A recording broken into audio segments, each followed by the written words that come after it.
Good evening.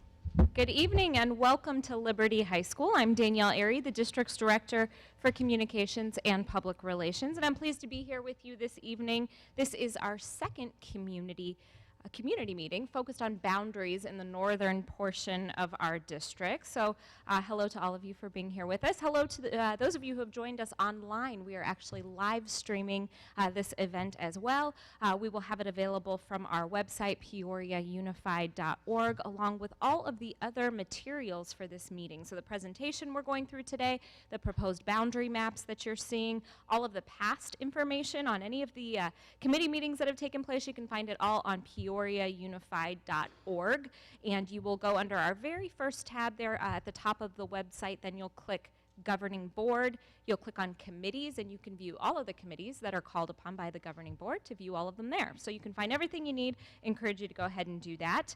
This is a public meeting. You all should have received an agenda when you came in, or you can see our agenda posted online. So we'll officially be calling the meeting to order. We will be sticking with our agenda, and then our commitment to you if you attended our meeting, our last community meeting, or if you tuned in online, is we will get you out of here in a timely manner as well. We certainly want to make sure everyone's voice is heard, but we know y'all have families to get home to, and probably I see some students who have joined us out there in the audience, possibly some homework to get to as well. So we do want to be respectful of your time this evening.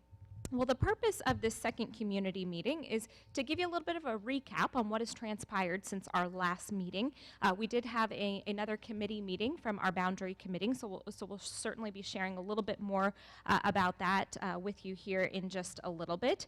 And of course, we're talking all evening, so it's just to make sure you're at the right place and maybe not the more exciting athletic events that are happening out on the field. We're here to talk about boundaries and certainly what's going on here in the northern portion of our district. We know it's a topic that can make people, very passionate. Of course, we're talking about your student, and we're talking about something that certainly does impact your family.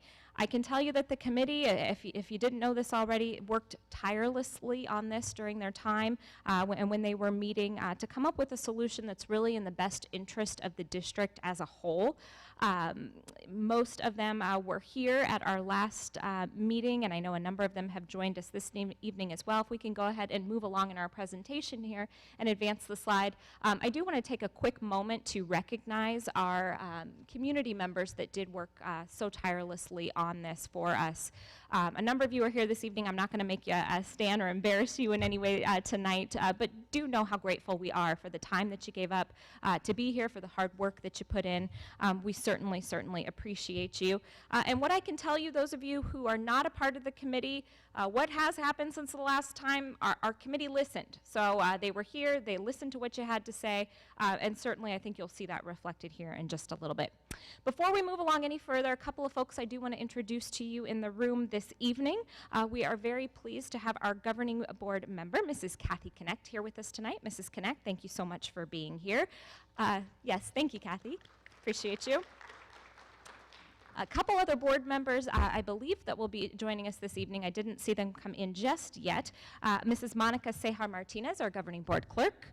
Also, governing board member, Mr. David Sandoval. So I want to thank them for joining us. Our other two members, President Beverly Pingarelli and Mrs. Judy Doan, unable to be here, but they did certainly send their regards.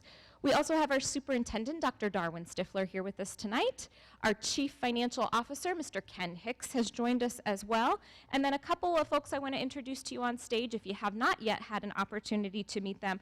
Really the backbone of our committee and facilitating and supporting the work that they do, Mr. Steve Savoy, K-12 administrator. Over on the other side, on the far side here, Ms. Allie Bridgewater, also one of our K-12 administrators. So appreciate you being here as well. And then right in the center of them, Mr. Terrell Harris. It's his birthday this evening, so he's actually giving up his time. Yes, that deserves a round of applause. You know, I can think of a lot of fun and exciting ways to spend my birthday, and I think a community meeting to talk about boundaries really does top the list. So thank you so much, Terrell, for being here tonight on your birthday. I should also note Mrs. Wendy Davey, who I think might be in the back. She's the one always out crunching numbers with her laptop. She also has been integral to this process, so thank you to all of you. I'd like to thank Liberty High School for hosting us tonight. Principal Mr. John Croto and Assistant Principal Mr. Aaron Koganor, thank you so much for all of your support and for having us. Just very quickly, because we're going to move right along to the main event and what you're really all here for, overview of what you can expect for the rest of our evening. We are going to go ahead and talk a little bit about what's transpired, background, purpose, and then we will also go through the maps that you've received. So I said this at the last meeting, I'll say it once again. If you're needing a little more clarity and looking on those, some of them can be small and hard to read. Mr. Savoy is going to go through all that in detail for you. Again, we'll have it up on the screen, tough to read there, so we're hopeful that the printouts that you have there will help. So we'll go ahead and get through all of that. There'll be time at the end for community input, just as we had at our last meeting. So we've got 2 microphones set up here. If you do have some feedback you'd like to share this evening, I'd encourage you when we get to that portion, please feel free to approach the microphone. You also have a feedback form included in your packet. It is either I didn't get to see the packet yet, it's either the top or the last page.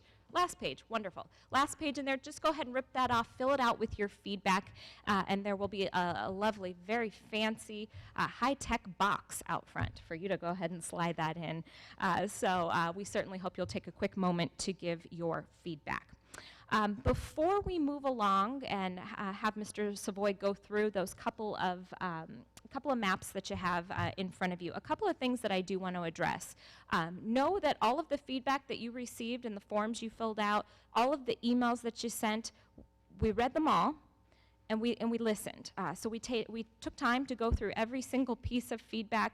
Certainly a lot of you probably had email responses from one of us that are up here, just commenting to let you know either that we had received it or answering any questions that you may have had.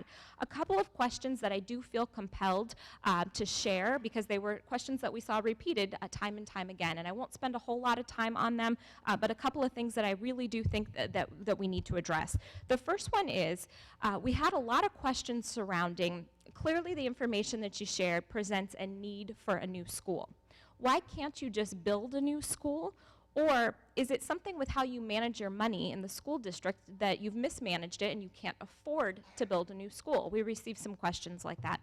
I won't spend a whole lot of time on it, and certainly I know our Chief Financial Officer can give you a whole lot of detail on school finance and how all of that plays out. But what I will say is certainly it's not a reflection of the Peoria Unified School District mismanaging funds in any way. Our budget is set by the legislature, so they give us a certain allotment of funding, and in order to build new schools, we need capital money in order to do that. Our capital money has been reduced 86% in the last 2 years alone. So without capital funding, we cannot build things like a new school. We do have to go out and ask our community to pass a bond in order to have the capital funding available to build a new school. An alternative to that is to get funding from the School Facilities Board, but we do not qualify for funding for a new school in this area in order to receive those funds to build it from the School Facilities Board. So I did just want to address that one and make sure everybody was clear that that was the reason. We can't just go out and build a new school. Another question that came up a couple of times at the boundary meeting and then also through some of our forms is, why don't you just work with the city? And if had you planned with the city and worked well with the city, then certainly you would have been able to know that this was coming, that there was all this growth in this area. What I can tell you is we do work with the city. In fact, we have a wonderful partnership with the city of Peoria, and we work with them almost daily in a number of areas that really are important to both the city and to the school district. We have a wonderful partnership with them. I know Terrell meets with them frequently to go over planning and discuss different things. So certainly this was something that we knew was coming. We knew we would be at a point where we'd have to get our community together and have these types of discussions. So I did want to make sure that I answered those couple of quick questions briefly before we move on. So, the part you've all been waiting for. We want to go through those maps you have in front of you, share a little bit about what the committee has done since you've last seen them. To do that, I will go ahead and ask Mr. Savoy to come up, and if we can go ahead and, I believe, advance our slides. Nope, we're all good on this one. Perfect. Okay, great. Good evening, everyone. It's nice to see all of you. Thank you for coming out. I'm going to run through the first couple of slides quickly, just in case there are folks here this evening that did not join us a week ago, Tuesday at Sunrise Mountain. The first slide talks about the objectives of the committee. The purpose when we initially set out on our path was to look at the situation at Sunset Heights Elementary, We knew that just looking on our projections and our trends with the building that's continuing in this area, that Sunset Heights would not have the capacity to accommodate all the children that are currently or projected to be currently in the boundary of Sunset Heights as it is today. Certainly, an objective of our committee is to collect input. We worked with our committee. We first spent some time just educating our committee and having a collaborative approach. But the most important part of the process has been the input that we've received from the community, and that is one of our primary objectives. Next slide, please.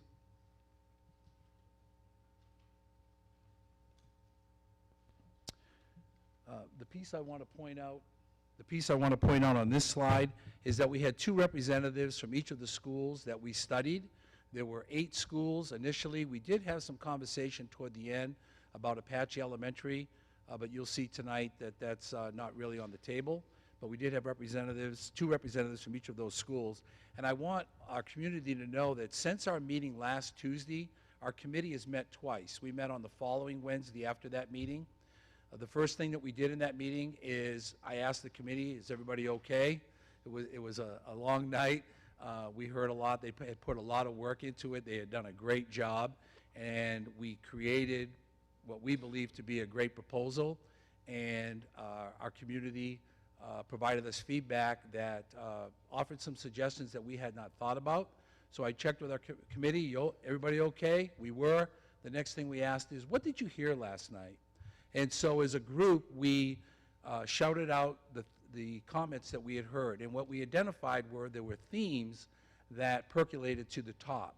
And what the committee did next then was, based on those themes, we then began to tackle the proposal that we had and find out what could we do differently to respond to the themes that we heard.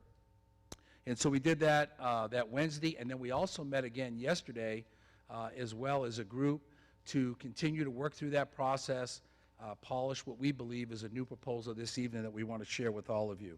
Next slide, please. I do want to share with you what the recommendation is from the committee.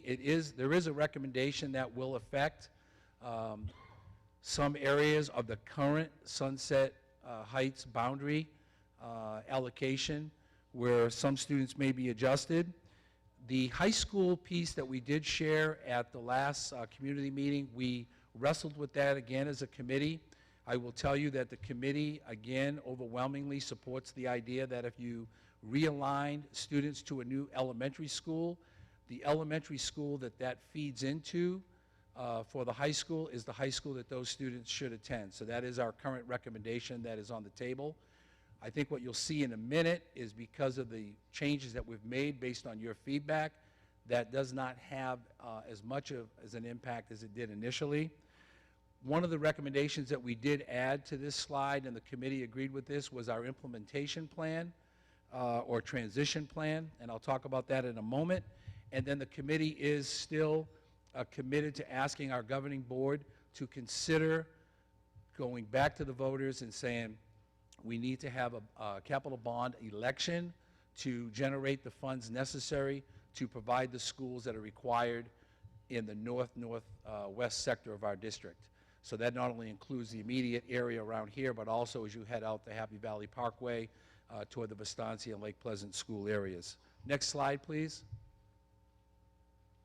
This is a slide that we shared later in our presentation last time, and our committee said, Steve, we got to get this up more to the front. We have to make this a recommendation to the board, and we need to help our community understand this. And so I'll run through this quickly.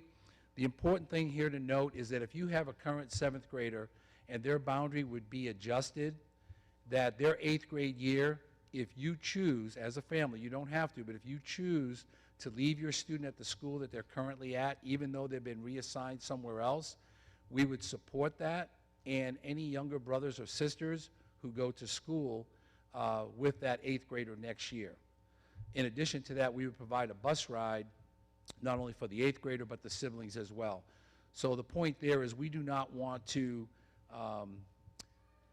cause a major disruption in that junior high. We know 7th and 8th grade years are pretty tough for all of our teenagers, and if they're going to be an 8th grader, we do not want to disrupt that flow. Also, we have shared time many times on special education. Any student with a current IEP that is being provided for in the school that they currently attend, that IEP then means it could be provided for in any other of our elementary schools. So that would be a seamless transition. The other question that came up was regarding high school. If there was an adjustment, if a student was currently in high school, would they be moved? The answer is no. And if the student is an 8th grader going to be a 9th grader, we would not change that high school alignment either. So hopefully a couple of those things will help some families out, and hopefully that helps with some clarification. The other thing that I do want to mention is, and we hear a lot of conversation about this, and you hear two terms all the time: open enrollment, variance. And I sometimes just think of those two words as synonymous, but the context that we want to use that is it's a variance application for open enrollment. So not quite synonymous, but the idea is that you request a variance for open enrollment in a school. And we want you to know that that occurs throughout the Peoria Unified School District, and that would still be in effect. So let's say, for instance, your student would be reassigned to a different school in the new proposal we're going to share tonight. You as a family can make a choice to request that variance for open enrollment to continue at the school you're currently at, and here's the caveat, if space is available, and it is on a year-to-year basis. So that may help some families in the decision-making process. Now, the only exception to that is Sunset Heights is currently closed to all out-of-district open enrollment or variance, and that would continue. That would not change. Our other schools across the district do accept open enrollment in both cases. Next slide, please. Okay, so before I get into the maps, this is where your packet that you received this evening. And again, I apologize. Some of the maps, they're very, very small, and it's difficult sometimes to see those key roads and landmarks within those maps. But I do, I'm sure that most people look immediately to where's my home and where do I fit. But I'll try to explain that if you have questions as far as the location. But in your packet, you have the current enrollment map, and it should be labeled that way. If you turn the page, the next map that you see is the map that we brought. If you could go 2 slides, please. I'm sorry, I did not say that. Next slide, and then one more slide. Okay. This was the proposal that we brought last Tuesday, and this is the proposal that we heard a lot of feedback on. Back to the booth one more time. Can you go back to the first slide, please? Okay, great. So what's significant about this slide, if you look at this slide, look at the table is really the most important piece. We've been working on projections out through 3-year periods, so 17-18, 18-19, and 19-20. What you see on that chart is a lot of red numbers with schools far exceeding their capacity if we did not change the boundaries at all, and there's no new construction to alleviate that overcrowding.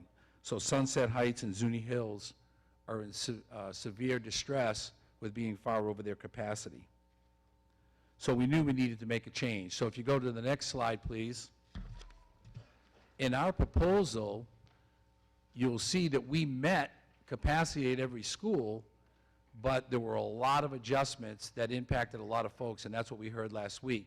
I will tell you, some of the good news is that in that proposal there were 1,334 students that would be impacted. Tonight's work from the committee, working as hard as they've been working, we still have students impacted, but that number drops to 746. So thank you, that's the committee.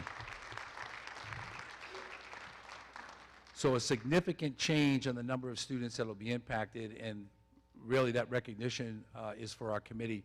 They worked tirelessly. In fact, So a little side note, when we went into our first committee meeting after last Tuesday, we went through that process I told you about the theme and what did we hear.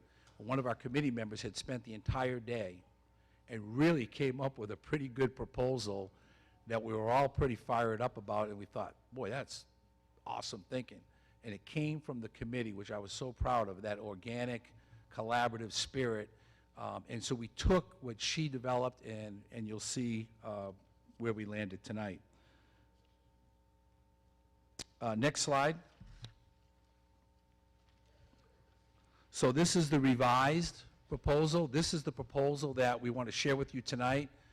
We hope that our plan is to bring this forward to the governing board for consideration based on a lot of changes that were made throughout the district. What I want you to look at here on this slide is, again, we meet capacity in all instances. You may see one red number. Zuni Hills, 102%. 2 years out. We struggled with that as a committee. In fact, we took the map that our committee member developed.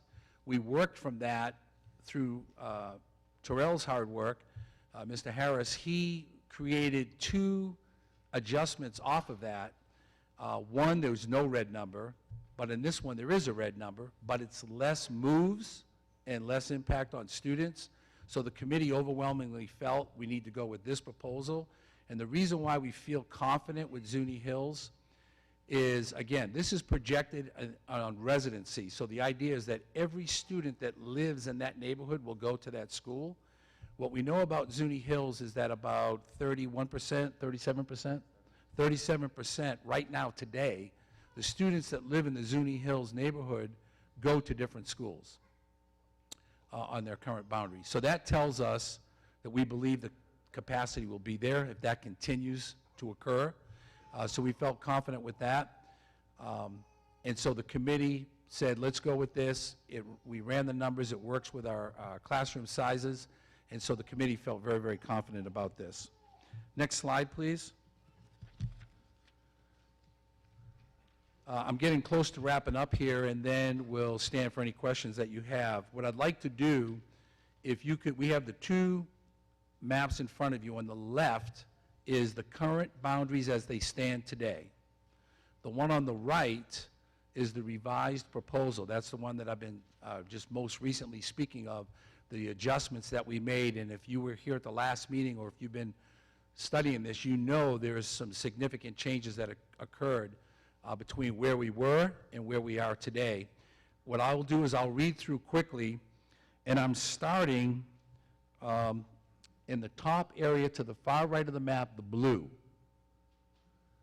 And the blue is the frontier boundary, and the frontier boundary will stay the same as it is currently today. And we added one little area. You can see the blue, it's outlined in red next to the pink. That's an area that's east of Lake Pleasant Parkway, west of 91st, and north of Cali Lejos. So the frontier boundary has no change as it is currently today, and we added that one section. If you now take your eye to the yellow section below that new blue that I just talked about, it's in yellow, it's outlined in red, it looks like a small rectangle. That's just south of Cali Lejos, north of Pinnacle, and that assignment would go to Sunset Heights. That area there currently attends Zuni. Follow your eye again, if you will, with me. I'm going to go around the map. I'm going down the right side. I'm going to go to the bottom. I'm going to come back up on the left side. I'm now speaking about the 2 aquamarine colored boxes between the 2, and I think it's the 6. So this is Dove Valley, the Dove Valley area. The top box, that's north of Lake Pleasant Parkway, west of 91st, east of 95th would go to Coyote Hills. That area currently attends Sunset Heights. The Dove Valley below that, which is south of Lake Pleasant Parkway, that currently attends Coyote Hills and we had proposed to move to Park Ridge will now stay at Coyote Hills. There's no movement there. I'm going over to the left, far bottom left, Avenue of the Arts. It's in the pink. The last time we met, we had proposed sending those students to Apache. They would now stay at Park Ridge, the school that they currently attend. So Avenue of the Arts would have no movement. I'm now going up the left side. I'm in the yellow area. To the left of the 6, it's outlined in the red, Casa del Rey. Casa del Rey is east of 105th Avenue, stays at Sunset. They currently go to Sunset. They would currently stay at Sunset. Alta Vista, this is adjacent, right next to that Casa del Rey. It's also there in the red, the two smaller rectangles north and south of Williams Road would go to Zuni Hills. Those students are currently at Sunset. They would go to Zuni Hills. They're right next to Alta Vista Park. Now I'm going up to the left, past the green. I'm at the pink. I call it the elephant trunk, but it's really an area of Tierra del Rio. This area is just southeast of there. It's west of Lake Pleasant, south of Joe Max, and north of Happy Valley Road. That area would go to Park Ridge. Now, that area looks large. The reality is this is an area that's going to be developed. It's currently moving land and dirt. There are 38 students in that entire area currently. Not to make light of that, but it's an area that will see growth later on. And then to the left of that, there are two areas. Well, actually, right to the north of it is a lighter pink, referred to as the Northlands, part of the Tierra del Rio group. That area is being zoned for Vistancia, which was part of the original plan. And then the area that's blue, which is also part of Tierra del Rio, north of Happy Valley Road, would be assigned to Lake Pleasant. Those two areas are currently Zuni Hills students. And you saw the numbers at Zuni Hills, so we had to make adjustment there. So those are the adjustments. And again, I know it's probably hard to capture it all at once. I assume that most folks are looking particularly at their home area. I will say it's challenging work. It can be very complex, but I do want to acknowledge Terrell and Wendy and Allie and our committee especially. I believe in coming back with a recommendation that is not 100% hitting the mark, but significantly made a vast improvement. Without a doubt, we have to do something to support the schools in that area. So at that point, check my PowerPoint slides.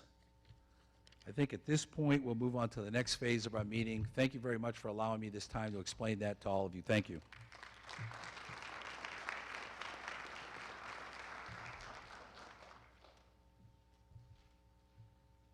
Thank you very much, Mr. Savoy. Well, at this time, we will open it up for feedback, any questions that you might have, any feedback you might want to share. We do have the two microphones here in the auditorium, so you can certainly line up there and approach the microphone. Couple things to keep in mind for those of you that might want to work your way down, just a couple of norms for you. If you can, please limit your comments to no more than 3 minutes. Also, for those of you who are going to be lining up behind others, please don't repeat your comments. Trust that we are capturing all of the information, but we do want to make sure we get through everyone who does have something different to share. So if you could try not to repeat, certainly we would appreciate it. Please be respectful of others' opinions and respectful certainly of our committee that took the time to put all of this together. Go ahead, ask a question, comment, or feedback. Know that we will respond to questions as we hear them, at least on the first occasion that we do hear them, but just the general feedback so we can get through everyone. We may not necessarily comment or respond on the feedback. So, Of course, positive comments are accepted and welcome. Yes, as many of those as you'd like, of course. If you'd like, anyone who'd like, don't be shy, and wants to be the first one to come on down to our microphone. We appreciate it. And we'll just alternate back and forth with the two lines that we have forming here. One more quick thing I might note, if you could, sir, you'll be our first one. If you could state your first and last name and either affiliation or neighborhood that you might be representing. Is this on? Yeah. It is on. My name is Brandon Lofton. I live in the Meadows. Literally, my house is in the shadow of Liberty High School. I'm glad to see the committee redistricted that back to Liberty and kept it in Sunset Heights, because it didn't make sense to send kids, over a mile and a half away to another high school when we literally live in the shadow of this high school in the evening. I know this is not always rewarded, and I know the last meeting was kind of brutal to you. I'm also glad to see that it impacts almost half as many students as the previous plan did. I know that any change impacts students. It's nice to see that this one impacts literally almost half as many as it did before. Thank you for your tireless work. Thank you. Sir, we'll go to you. Hi, my name's Scott Cunningham. My family, we do not live in a planned community, so we're outside. We don't have a large voice. And I want to reiterate what the gentleman before me just said. You guys did a great job in this revision, cutting down the number of students being affected. You reached that number after your first community involvement and a 2-hour meeting. Imagine what you can accomplish if you just postpone this for another year and take a closer look at it. That was one meeting, and you did wonders. The bond did not pass last October, and it was after that bond did not pass that this committee was formed to reschedule the boundaries or rezone the boundaries. It kind of struck us as parents that was retaliatory. It was because we didn't pass your bond, we're going to cause havoc in the community, and you got our attention. I'm pretty sure your bond will pass when you bring it to the board. However, you weren't going to rezone this district had the bond passed, which tells me that the coming school year, there's no fire to be put out, no walls are going to fall down. You wouldn't have changed it had the bond passed. There's no necessity to change it so soon after one committee meeting, community meeting. Give it a year, look at it. I compare us to Gilbert Unified School District, same general population, same amount of growth in their district. They have that 5-year plan that we're now implementing, but they probably didn't do it in 4 months, 5 committee meetings, less than 12 hours. Okay, I'm just saying, take a breath, let all of us input throughout the next school year. Leave this year alone, leave next year's enrollment alone, leave the boundaries. Nothing's going to fall down. Need to clarify that. Yeah, you want me to? Sir, just one point of clarification on that. I know Mr. Savoy wants to address. No, I do appreciate the input. Is this on? It is. Okay. I do appreciate the input. Thank you very much. I do just want to make one clarification, just so, and we spoke about this at the last meeting. If you recall, the boundary committee was formed in October of 2016 by governing board action. The purpose of them forming the committee was the work that we do. We report to the board annually, typically in September, with our enrollment that just came in for the new year, and we look at projections across the district for the next couple of years at that time. We told the board we knew, because we did that the year before, and that's why the bond committee was put together. But what I shared at the last meeting, what we were hopeful for was the committee was going to do two things. One, it was going to design the boundaries for the new school, or it was going to have to design boundaries to meet the overcrowding. And when you look at your map, next year Sunset Heights would be over capacity. So I do appreciate the input, but I just wanted to share, we did share that at the last meeting, that we were hopeful that the content of our meeting would have been totally different. So I hope that helps a little bit with clarification for everyone. Actually, hold on to it. You can hold on to it if you'd like, just for the next one. I had to turn it off. Ma'am, I'm sorry, go right My ahead. name is Jessica. I live in Dove Valley and have for the last 11 years. I'm a product of the Peoria Unified School District, which is why I moved my family into this district. 3 years ago, we were at Coyote Hills and we were asked to move to Sunset Heights.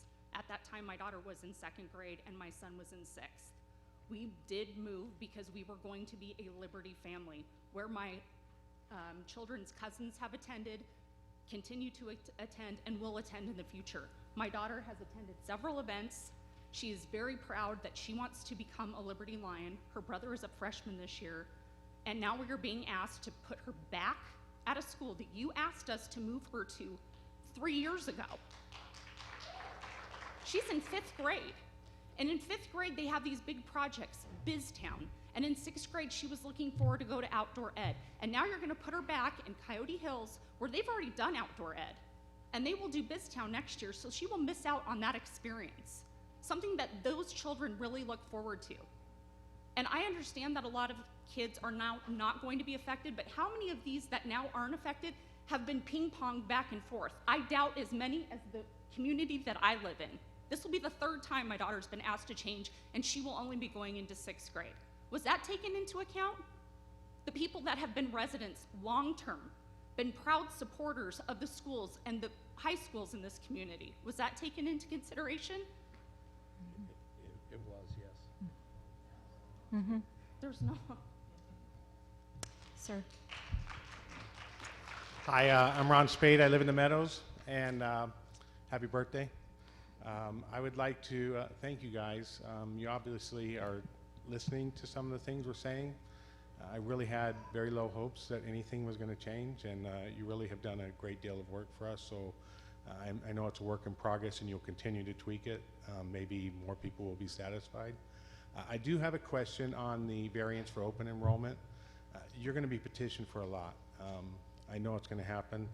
I'm just curious of the qualification criteria, how you pick one student over the next, if there's a legacy, like maybe the kid had parents, like I'll have had 3 kids graduate from this high school, and hopefully 2 more will be able to attend.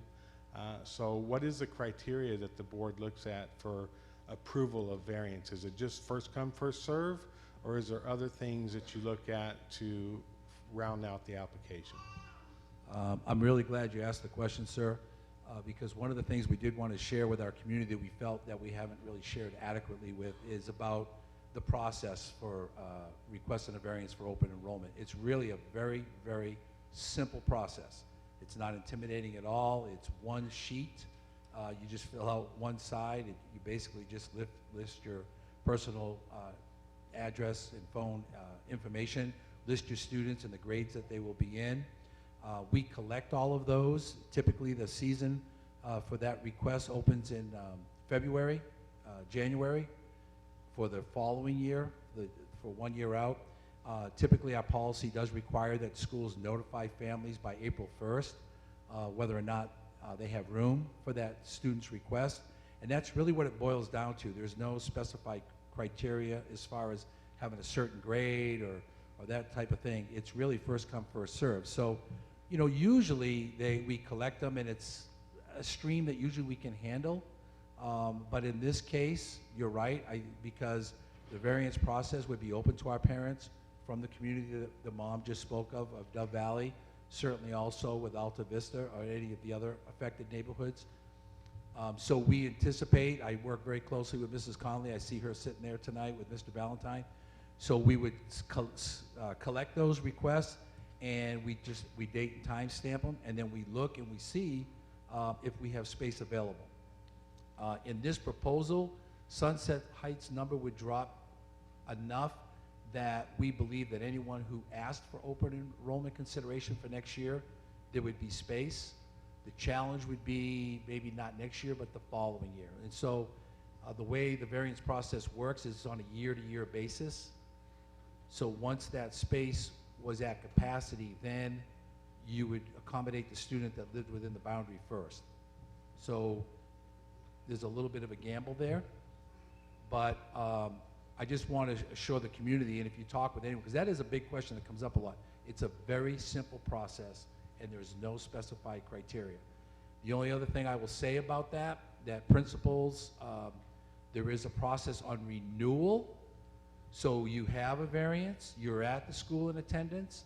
There is some criteria about having good grades, about having good attendance, and about having good behavior. The rule with our principals is you cannot revoke a variance unless you have communication with that family prior, written, and in person. So there's no surprises. So there is, once you're in on the variance, there is that expectation that we have, that would be very, very important. And there was one other part I was going to answer to your question, and it kind of slipped my mind, but if it comes back to me, I will. Thank you. You got it, sir. Thank you for your question. Sir, we'll go to you. Good evening. My name is Jared Cooper. I'm a Sunset High parent of 3. But behind me, not in concern to my fellow citizens, I'm not a lone parent. This is a very dense little red square that I live in.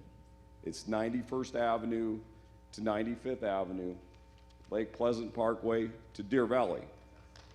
Okay? So you're not alone. And I appreciate all that's been done. And I'm probably the most spam person probably in the email right now. But I'm a little tired, but I wanted to speak on behalf of my children, my kindergartner that's starting next year, 3rd grader, 1st grader, and behalf of those 20% of Sunset Heights students, if I'm doing the math correctly. I don't have all the data, but I'm guessing. Because you have about 1,000 students at Sunset Heights, and 202 live in that little square. How many, Mr. Harris? 202. 202. So 20%. Oh, hold on 1 minute, though. They don't all attend Sunset. They live in that boundary, but they don't all go to Sunset. Okay. Let's say it's 10 or 15% of principal. My principal's right there. So perhaps 10% of her students to 20% live in that square. And that little square resolves your problem in the short run. I'm grateful for my friends that live in Meadows, that live north of me. But I'm the little square. I'm a newcomer. I've only been here for 2.5 years. But some of my neighbors came in 2000. Those neighbors in 2000, I think you're grandfathered over me, certainly. But I think I'm grandfathered over my friends in the Meadows. So with all due respect, I'd like you to reconsider my friends on the Boundary Committee. I'm grateful. I don't want to be ungrateful to your time. This gentleman listened to me for an hour, argue back and forth, but he's a gentleman, and happy birthday to him. But as a dad, I'd be failing. And as a neighbor, I was worried my neighbors weren't motivated, because you're a huge chunk of that school that represents that principal. So I apologize if I'm a little loud. I had a long weekend with my job, with March Madness. But please, Boundary Committee, think one more time. Those 150 to 200 kids don't cross a major road. They don't cross Lake Pleasant Parkway. They don't even cross Deer Valley. They all walk across 95th Avenue. Let's pay attention to the map. What is that, 30 miles an hour? Or do I want a road that's 40 miles an hour? And I understand safety very well. So I've said enough. You all know my voice. You've heard it before in email. Thank you for not spamming me. If you did, I understand. Thank you, sir. Ma'am. Hi, my name's Heather Robinson, and I live in the Tierra del Rio community. I'm in that little blue box in the west of 107th Avenue and north of Happy Valley. I wanted to say thank you. I watched the last meeting live stream as I was unable to make it. I saw a lot of Sunset Heights parents give their feedback, and I was happy to hear that a lot of changes were made as a result of their feedback. My hope is that you'll listen to our feedback from some of the other neighborhoods, hopefully today, and again, go back to the drawing board with some of our suggestions. Sorry, I'm all nervous. 4 years ago, my family moved into the Cactus neighborhood of Tierra del Rio. We had done our research on local schools and had heard a wide range of views about our assigned school, and had even debated obtaining variances for other schools with higher ratings. Ultimately, we decided to stay with our assigned school, our home school, Zuni Hills. The deciding factor was community. Community and neighbors are important, and we wanted our kids to go to the same school as the neighborhood kids did. The same kids they rode bikes with, played hopscotch with, and even shared the park with. We wanted to encourage that sense of belonging that community brings and that children thrive on. We love Zuni Hills. I believe that a school is only as good as the community that supports it, and Zuni has an amazing support system in the residents of Tierra del Rio. Many residents are volunteers, PTSO board members, and even teachers at Zuni. With your proposed changes to the boundary lines, the community of Tierra del Rio will be split apart and rezoned to at least 3 different schools, one community into 3 different schools. Neighborhood kids who live only 1 street apart will now go to schools that are miles apart. That community that helps to make Zuni so fantastic will be non-existent. A 5-minute commute now becomes a 15-minute commute for a lot of us, sometimes longer. Some of us will have to commute past 2 other schools to get to our new zone school. I have 2 children on both ends of the spectrum of the grade school at Zuni.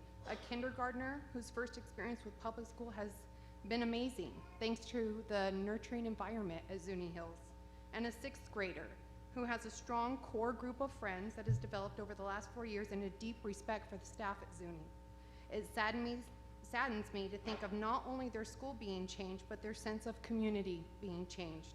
Boundary lines affect real people and real families, no matter how small the community is. I ask you to take that into account and work to keep the community of Tierra del Rio together and nestled in their home school, Zuni Hills. Thank you for your time. Thank you.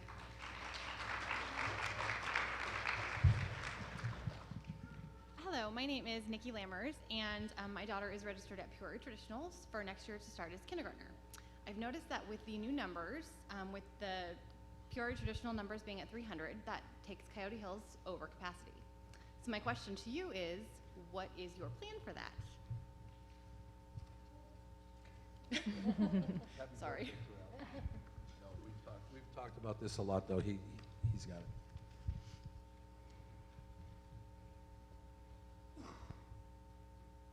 That's at current enrolled, which is 300. I'm assuming that next year is a little bit higher enrolled.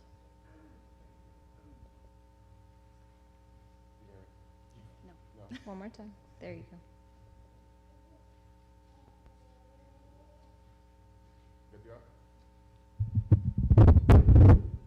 Here you go. Yeah. Happy birthday. Here's a working It's microphone. working? Yes. It's red, not green. As of right now, Pure Traditional is at about 270. Now, once again, the numbers that you see in front of you, this is if all the kids that live in that area attend that school. So there is some flexibility there. It will start to get pushed kind of tight when it gets closer to the later years of 2019, 2020. But we do feel strongly that we'll be able to still keep up with those Coyote Hills numbers. Thank you. Yeah. Hi, my name's Jacqueline. I live on the northeast corner of 107th and Tierra del Rio, or Happy Valley. We bought a house there a year and a half ago because of the community, pretty much same as Heather. We love the community, we love the school, and now kids, our house backs up to 107, and the kids that we play with on the other side of 107 are going to a different school, and the kids that we play with down south of us are going to a completely different school. I don't understand how you can take one community and completely just break it apart. You guys are looking at numbers and just lines on a map when you should go and drive around and see this is a community, all same builders, same houses, same name, same everything. It's all the same, and I don't understand how my little corner gets shoved all the way up here and has to go down to Park Ridge when it's not even any, like we're the only one, that it's completely apart from the other bubble, and we have to go past 2 schools just to get to that one. We literally are a mile, 2 miles up the street off 107 from Zuni Hills, and my daughter who's in kindergarten and my son who's gonna be in kindergarten next year, it's sad that you're doing that to a community of Tierra del Rio. Thank you. Hi, My name is Margie Schneeberger, and I am in the Camino El Lago area. I actually have 6 kids. 5 of them attend out of district. They go to Highland Lakes at the Renaissance Academy there. And so we live here in the Peoria district, but we go to Deer Valley Unified School. I've been attending these meetings for my future, you know, because we now live in this area and we live right next door to Liberty. So I thought, okay, I'm going to check this out because this is going to be our future. Going to high school is probably in this district instead. So I did come last Tuesday, and I also attended with about maybe a dozen other parents the 2 meetings between this Tuesday, or last Tuesday and today. So the 2 committee meetings that you had at Liberty Library. And I have to say that, because, you know, my kids aren't in this district right now, they don't go to this school, but I was incredibly impressed with the way you guys got there at the meeting on Wednesday after this meeting last Tuesday, put up your little board. Allie, with all of her notes in her hand, went off at it again. She said, what were all the concerns that we heard from the community? And I can tell you, when they said that's their primary objective, is meeting community needs, and the input that they got from you guys, that is, I can say firsthand, that is totally true. I was incredibly impressed. They got out their board, they wrote down every community. They talked about Dove Valley, they talked about Casa del Rio, they talked about the community with the Parkers, they talked about the Meadows. They had everything listed. And one by one, this meeting went over time because they went through thoroughly every situation. And I know at the last meeting here last Tuesday, someone said, you know, those aren't just numbers, those are kids. And I can say wholeheartedly, they know that, they get it. I saw they were passionate about what they do. And so just from kind of like an outsider being interested in this community and where it's going, and I just wanted to say, rest assured, they are doing everything they can. I just got to see that firsthand, and I wanted to express my gratitude to you guys for all the work that you have done for this community, and making sure, like you said, the input here is first priority, and also the least amount of change for the community. And I know that doesn't sit well with those who do have to make a change, and I totally get that, but I just thought, wow, you guys really impressive. So Thank you. congrats. Thank you. That really means a lot. Thank you very much. Appreciate it. Hi, my name is Patricia Holtage. I live in a community called Happy Valley. It's one of the smaller communities between 91st and 95th, between Happy Valley and Jomax. Again, like an earlier gentleman, one of the smaller communities, somewhat underrepresented. And in the 3.5 years I've lived here, the first school assigned was Park Ridge, the second school was Zuni, and now this new proposal is Frontier, 3 schools in 3 years. I know that, and I sent messages to make note of, I think sometimes you have to keep in mind natural boundaries. Sunrise Mountain runs down between 83rd and 90th, and on one side of the mountain is the Sunrise kids and/or Deer Valley, and the side that our community on is the Liberty side. We see the lights from the football fields, we hear the cheers, we're across Happy Valley.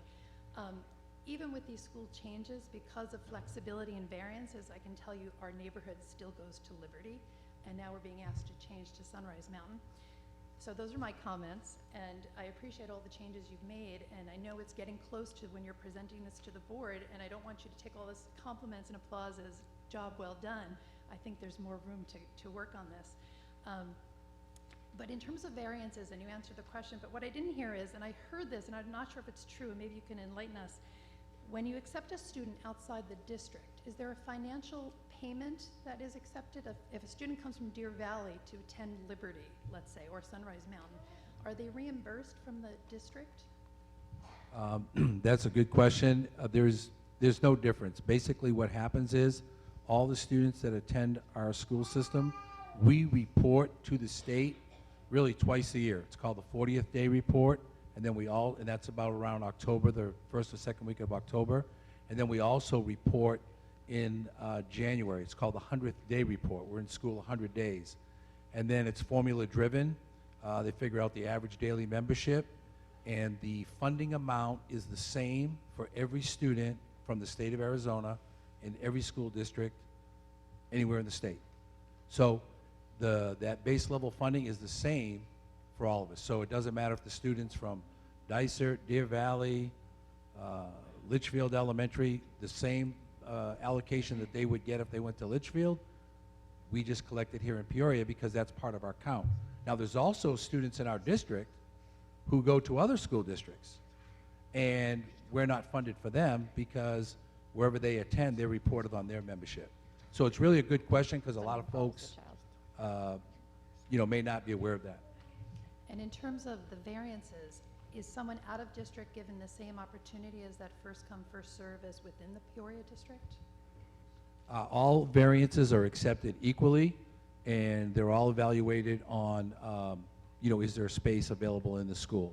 But I wonder if, given the situation of our boundaries and we have these high numbers, that Peoria should reconsider, present to the board that variances should have a priority to Peoria residents as a first, because I would hate. And they do. So that does exist?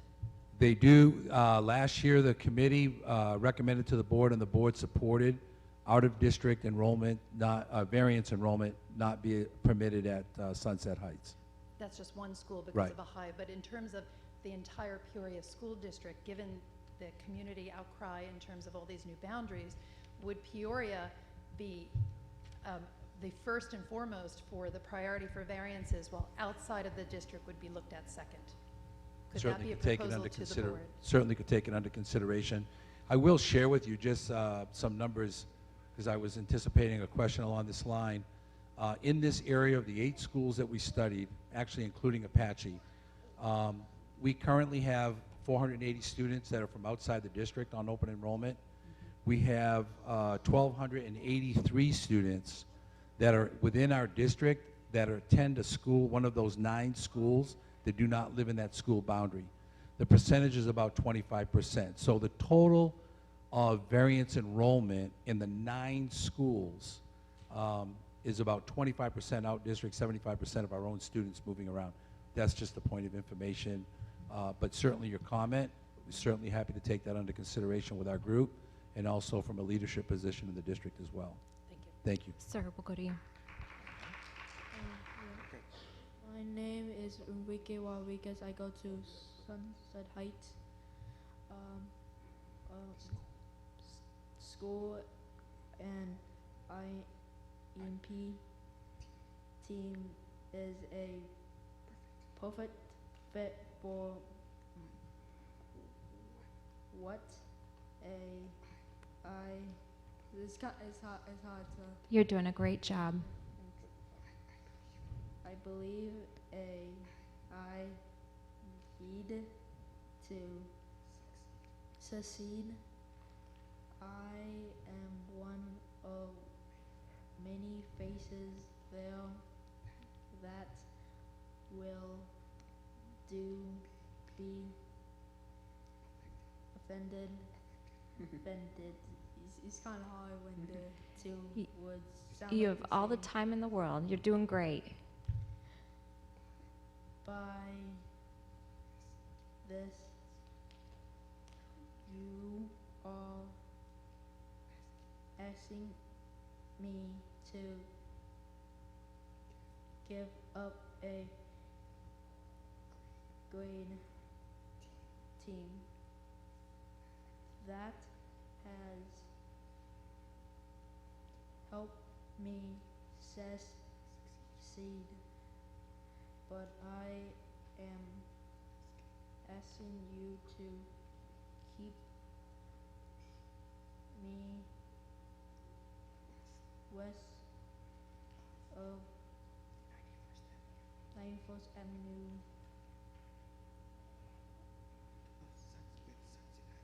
and Sunset Heights, so I can continue to succeed. Please don't take my school away from me. Good job, bud. That was excellent. Thank you. Good job.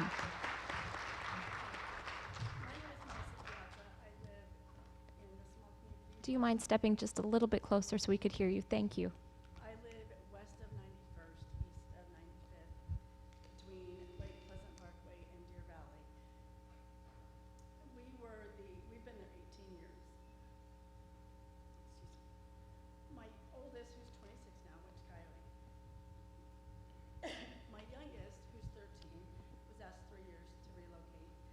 years ago to relocate to Sunset Heights. Brand new school, why not?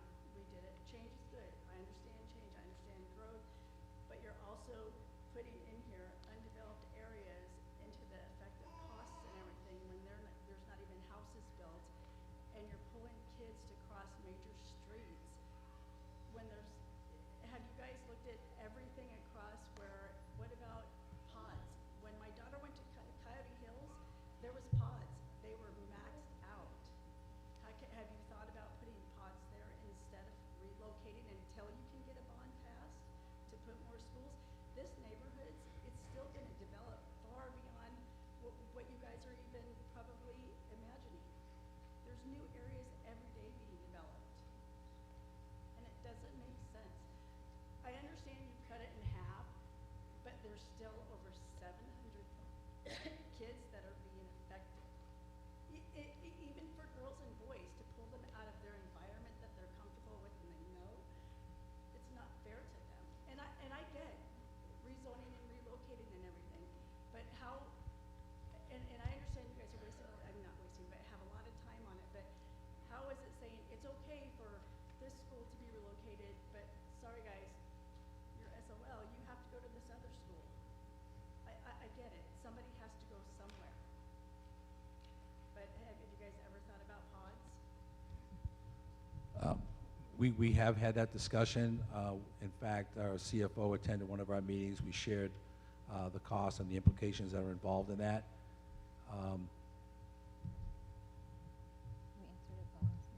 What's that? We answered that. We answered that in the last meeting. We said it's something that could be considered.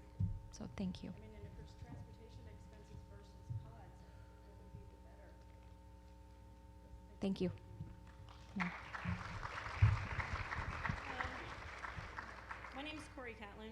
I'm part of that small blue square, Dove Valley crossing. We've been there 8 years. So I have a Coyote that went to Sunset and now going back to Coyote that we could grandfather, but then I have my kindergartner coming up. I could grandfather with him, but then I'm splitting her off in another year, which I'll then have another one going on to kindergarten. My thing is the safety. You add it back in the Meadows. The Meadows doesn't walk to Sunset. We're on that corner of Deer Valley and 95th that I can see Sunset Heights from my house. We walk, it's a 5-minute bike walk commute to the school. Everybody within the 3 streets right there between Adam and Alex, they all bike walk. Every day I watch those kids. If you can't, how can they bust them down to Coyote? If you're willing or able to walk in that safety zone to your school, the Meadows can't walk to Sunset Heights. They can't bike across Deer Valley, but they've been added back in, and we've been cut out again. They haven't moved schools. We've already moved schools once. It doesn't make sense when you figure in that factor of these kids that are already commuting, safely walking there. I don't understand it. Thank you. Well, it's a difficult question to answer in a couple of minutes. I will say that the committee studied that at length. We did a lot of work with Terrell, and really what it comes down to is you can't think of it as just today. You know, it's solving, we're trying to work toward 3 years out, maybe 4 if we're lucky. And this all depends if we have approval from our governing board to consider another bond initiative, and that's approved, and schools will be built. Because frankly, if that doesn't happen, we're only covering the next 3 to 4 years. And then even if it does happen, it's going to take 2 to 3 years to build the school. So those are all the pieces that the committee learned about and we talked about, and that you process through, and that's the challenge. And I agree with you when you say that, and the other moms that have spoken tonight. And so what happens is you can't solve it on this week. We have to think in terms of longer down the road, and so then that means we have to move people. Because you're right, you look over there right now and you say, well, there's a lot of vacant land there, but we know in the next 2 years it's not going to be that way. And so that's what we have to consider, or with the committee we needed to consider, and that's the hard part. That's the challenging part, and so that's what we're trying to figure out and put those dots together. Yeah, because I don't know where the new school, if you're on,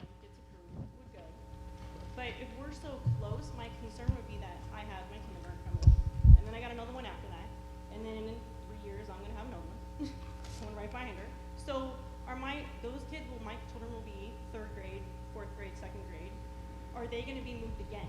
Because we are so close in that little blue box to Sunset. Want to be moving schools again in 3-4 years when you put a new school in? Are they gonna readjust all these lines and then we would be going back to Sunset? Because like I know there's a gentleman here earlier that said we are that small, 15% in that community who literally look across the road. And I don't want to be moving schools again in 3-4 years. That's unfair. I've already moved. This will be our second move.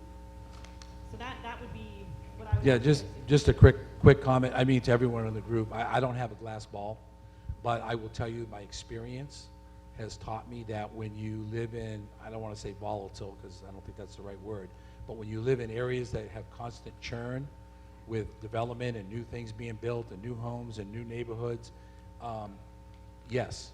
Do I think that as a community we'll be back and having to address some of these things? I do. I really do. But my experience has also taught me, speaking both as a parent, a grandparent, and certainly as an educator in Peoria, is that we have good schools. We have great communities that are involved in their kids' education. They care about what their children are learning in school. The best recipe for success is all of you folks that are sitting here tonight, have your children here with you. You obviously care deeply about what happens in your schools. There is no substitute for that. I am telling you emphatically that when you're involved and you're engaged, things like this occur and they happen as we grow and develop as a district. But as long as you're plugged in and we're plugged in with you, we will all be successful. There's no question. That's what my experience has taught me. So that's a little bit of soapbox, and I don't mean to do that, but we all have to recognize that. I really think we do. But great input, great feedback, and Thank you. keep sending your kids. Please. Hi, my name is Joanne Markoff. I live in Casa del Rey. I have a third grader who attends Sunset Heights who's thrilled beyond words to hear that he will most likely be staying there next year. And it would have been very easy for me to just sit down and shut up and be happy that we were one of the lucky ones. But I heard again and again the reoccurring refrain from the community that was just represented. The segment of Sunset Heights, that little square that would prospectively be moving to Coyote Hills. And my question to you is, it seems to me that in this situation where things are volatile and where in the future there may be new schools, I guess to me the primary principle should be first do no harm. Don't move anybody that absolutely doesn't need to be moved. And I don't know exactly how the numbers compare, but I do see that you have bumped out Sunset Heights north into that rectangle that is above, what is that, Pinnacle Peak? I'm not sure. And then subtracted the square of Dove Valley. Is that the name of your community? Yes. I don't know how those numbers compare, but I do know that the blue segment representing Frontier is already going to be bused from just north of there, and that Frontier would be at 65% capacity. Now, believe me, I don't wish for any of those students to have to move, but it seems to me that if somebody has to move, they might as well go to Frontier along with the students just to the north of them, and allow this segment, who has already been moved repeatedly and who would prospectively in the future be moved back to Sunset Heights if another school is built in the north to alleviate overcrowding. I guess what I'm saying is, would it be possible to consider that so that all these families who have just spoken don't have to upset their children as mine was upset at the idea of leaving this school? Thank you. Sir. So I'm gonna go ahead and provide an answer to that. And I know it's very difficult to look at this map and you don't know the numbers behind those areas. That area that is north of Pinnacle Peak that was added to Sunset, there's a total of 60 kids there. And it's projected to actually decrease over the next 3 years. Out of those 60 kids, half of those kids go to Zuni, which what is currently zoned for now, and about a quarter of those kids go to Sunset. So we take into consideration of the kids and where they actually attend. The other quarter is Park Ridge. We wanted to send that area to a school that some of those kids were already going to, rather than just sending them all to a brand new school, so it didn't affect all the kids in that area. So we have broken down some of these numbers to where they actually go and tried to move them to a school that some of those kids are already attending. In that Dove Valley Ranch area, as we mentioned earlier, there's 202 kids that attend there. So you have 60, and you have 202 kids in that area. So it's a big difference between the two. Thank you. Density. Thank you, Terrell. Sir. My name is Sheldon Doman, and I live in Casa del Rey with my family. I have a little girl at Sunset, and my son will attend kindergarten there next year. While we've dodged that bullet this year, and perhaps for the next 3 years, if this revised plan goes through, I guess my question is, I'm not sure who would be able to answer this, but perhaps Terrell, how can I, as a parent, and perhaps some of the other parents, get involved with the city planning, if that's the right place to go? Because you folks are up here taking the heat for what's going on with the development. From my perspective, there seems to be, well, there's planning, but how planned is the community in reality? I'd like to have some involvement from the city planners as well as you folks, for us to have some visibility of that, to better understand what they're doing and what they're capable of doing and what they're restricted from doing, so that we can better understand. Because my goal is, even if we do dodge that bullet this year and maybe for the next 3 years, my concern is they're in the middle of their elementary school with their friends they've had for multiple years, and then they move at that point, and this is because of my career, not because of the school district. This is their third school in 3 years. So that said, I want to be able to get more involved to look at the long-term plan, not just building new schools, but how we can better work with city planning to have more of a planned community, so we don't have such disruption that gets put on the school districts, if that's possible. And happy birthday.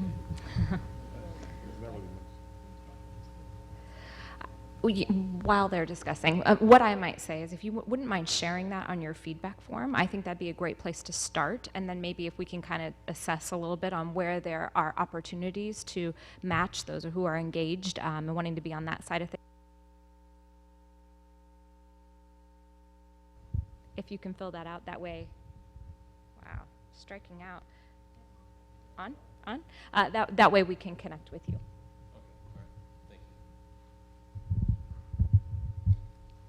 Hi, my name is Haley Cunningham. I'm a freshman here at Liberty. I'm here on behalf of my brother, who is going to be moved again because of this. 3 years ago, when I was in 6th grade and he was in 3rd grade, we had to move from Park Ridge to Zuni, which at the time, like, it was very hard. I spent my first week of school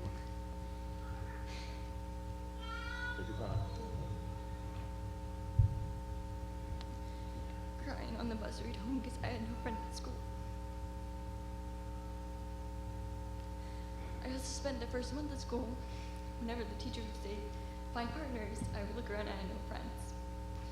My brother, he also spent the first 2 to 3 weeks of school sitting underneath a tree, watching other kids play because he had no friends. That at a 3rd grader. I get that you guys are worried about transportation and worried about, like, how many kids are at the school, but I don't think you're worried about, like, how this is affecting kids. Because you have kids who are there for, like, from 2nd grade all the way up to 5th grade, and then you move them, and then some kids are not social butterflies like others. It takes a little bit for them to make friends and get their social group that is very important.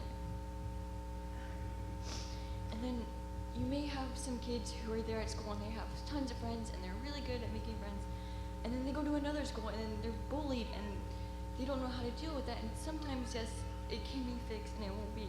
Because in schools it is no bullying, but that doesn't actually work. It doesn't go through. I don't know if you're realizing this, but like when kids get bullied, it stays with them forever. They get anxiety, they get eating disorders, they go through depression, and in worst case scenarios it leads to worse. And what I'm just saying is,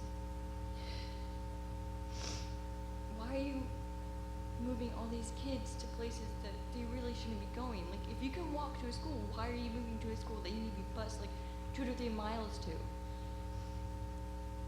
It sucks. I know from experience, and it hurts. Thank you for standing up and being so brave. Thank you. Hi, my name is Davina Tui. I live in the Peoria Del Rio community, also that little purple square. It's now purple, the 38 students I think you mentioned. And before that, the other zone map was the Sunset Heights, and before that at Zuni Hills. We moved here just in 6 months ago from Colorado. I have two sisters that live in Peoria. Kids go to the schools here. We specifically chose that house, of course, because we were going to be fed into Liberty High School. That's what we were looking forward to. So I'm just curious, because I couldn't find it, maybe I didn't look well enough on the website. Where does Park Ridge, first of all, get fed into? Is that now going to go to somewhere else? Sunrise Mountain High Okay, School. so that goes to Sunrise, where we thought we were going to be in Zuni and go to Liberty Hills. My question is now, I have an 8th grader that's going into 9th grade. He is registered for Liberty. He would go to planning on Liberty. going to Liberty, okay.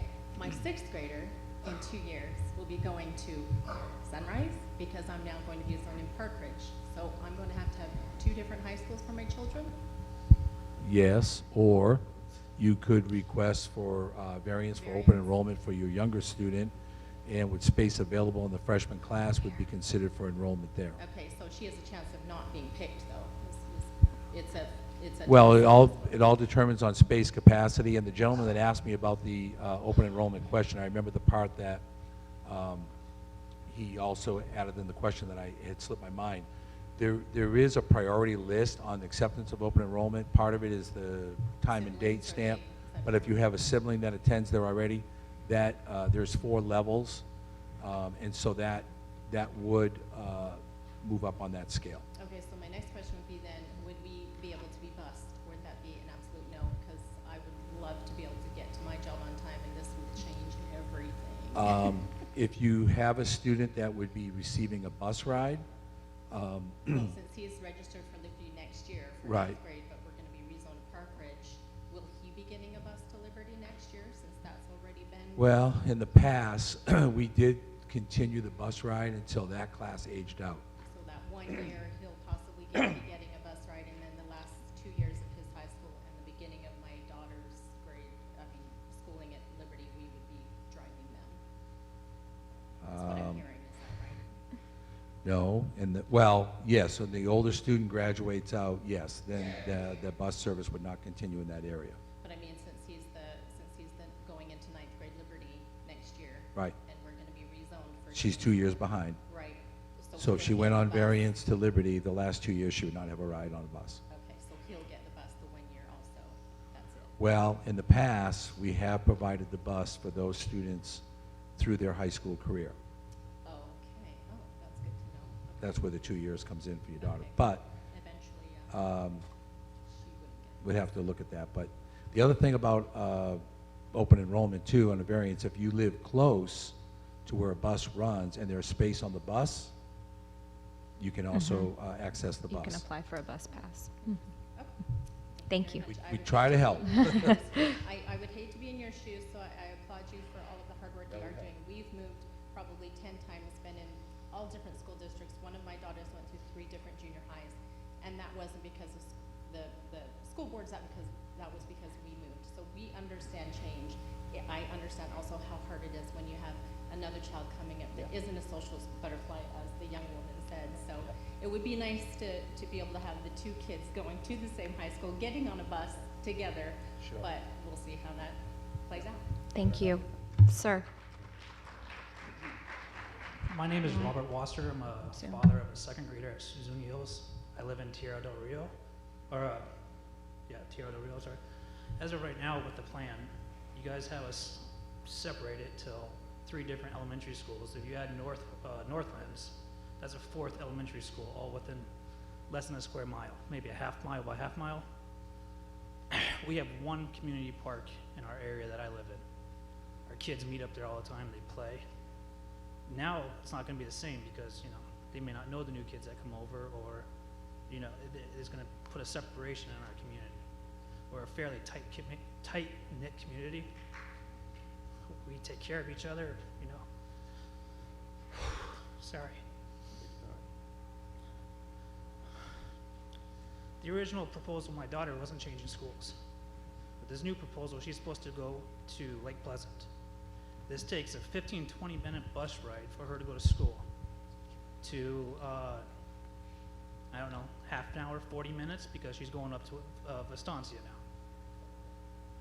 When I talked to her, when I told her about it today, when I found out about it today, and I said, her response was, she doesn't want to leave. Which most kids probably don't. At Zuni Hills, they teach them, we are Zuni.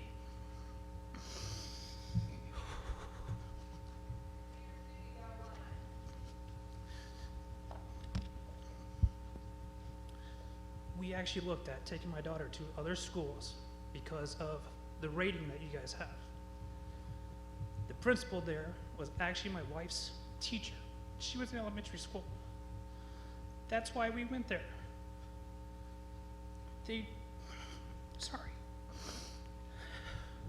Like they said, they've changed their style there to where the kids look at that as their school. Now you're going to separate quite a few of those kids. They're going to have to go 15 miles to a brand new school. And what happens in 3 years when Vistancia continues to grow like it is she going to have to go back to Zuni Hills when she's in 5th or 6th grade? Miss all those kids in between? And then the kids across the street, literally right half a mile from my house, are now going to have to be bused past the Zuni Hills to Park Ridge. How do you tell these kids that, you know, there goes your old school right there, we're going to take you to a different school?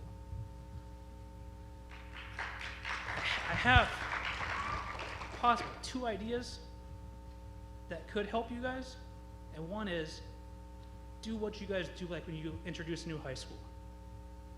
Take maybe new kindergartners and 1st graders and take them to the new school. Let the older kids that have time invested in that school stay there. And the other thing is take a look at the neighborhoods. You can't sit there, I understand you're looking at numbers. I'm a numbers guy. But you also have to look at boundaries. Like I said, my daughter is a 15-minute bus ride from her school. She's going to be at least a half an hour, 40 minutes. I drive up there past Lake Pleasant every single day to drop my son off at CARE up there. I know how long of a drive that is. On a bus, it's even longer. So one of my concerns is, during the summertime, she's going to be on a bus for a half an hour, 40 minutes. I know a lot of the buses have air conditioning, but some of them don't. So like I said, please look at the neighborhoods and try to keep neighborhoods together. Just like, I can't remember what the name of the one over there off Dove Valley. Keep that neighborhood together. I understand that you may have to move some other neighborhoods around, but try to keep the neighborhoods together. And the other one is possibly phase it in if you can. Because you guys know, we're 85383 is like the first or second fastest growing zip code in Arizona. So in 3-4 years, are you guys going to redo this? I'm going to have to tell my daughter, you know what, now you got to go back to the school you started with. So please, take a look at neighborhoods. Thank you. Thank you. Sir. I apologize, that's so low. My name's Tony Hensel. I'm in the lovely blue box that some of us are in. Have a couple of questions. Has it been considered by the committee that you would see where a proposed school is going to go once the bond passes? All of those new undeveloped communities that have yet to be built, that is a big portion of why we're rezoning, that you guys will go to one of the schools with capacity until your school is built. Do you get that?